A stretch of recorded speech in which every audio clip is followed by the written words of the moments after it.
Hi, today is March 19th, 2026, and here are my poems for the day. The first one is poem number 430 for the year of Testicles.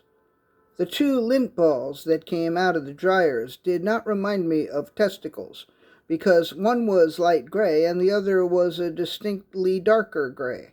And I can't imagine two testicles having such a color disparity betwixt them unless they were the testicles of two completely different people.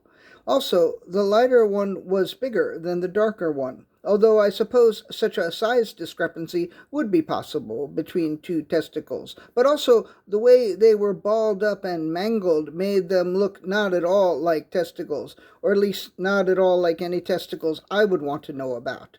So you can see why the two lint balls did not at all remind me of testicles.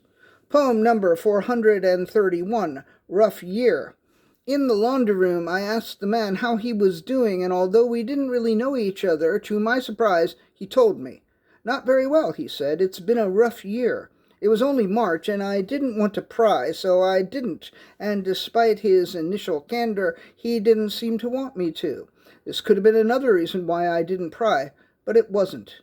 Poem number 432, Selfish Use of the Elevator. I live on the 15th floor, and it takes a while for the elevator to come, so if I go all the way down to the basement to the laundry room with my laundry and I realize I've forgotten the detergent, I'm going to get back into the elevator and press 15 and 16. And then when I get out of the elevator at 15, I'm going to press the down button. And while the elevator goes up to 16 and then comes back down to 15, I'm going to run down the hall, open the door, grab the detergent, and then head back to the elevator. And it will arrive just as I arrive, and I will have saved myself some time.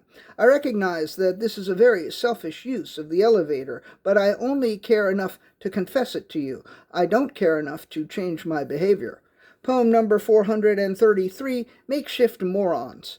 The makeshift morons weren't actual morons, but they could do in a pinch. Like if you needed a really insipid suggestion, some really unhelpful advice, or a thoughtless comment about some current political event, the makeshift morons are usually available for you unless they're off somewhere having a conversation with a doorknob or trying to prepare a 7-course dinner out of cardboard boxes and cellophane. So if you suddenly find yourself in need of some last-minute morons, you could certainly do worse, although you could probably do better than the makeshift morons. And the last poem of the day, poem number 434, Dissipation.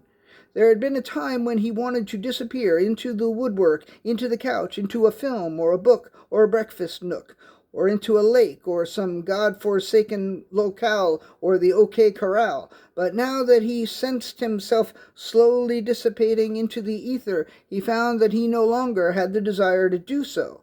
Of course, had he been more careful about what he had wished for, it would have made no difference. So this little story isn't quite as impossibly tragic as it might seem. All right, that's it. Thank you. I appreciate you.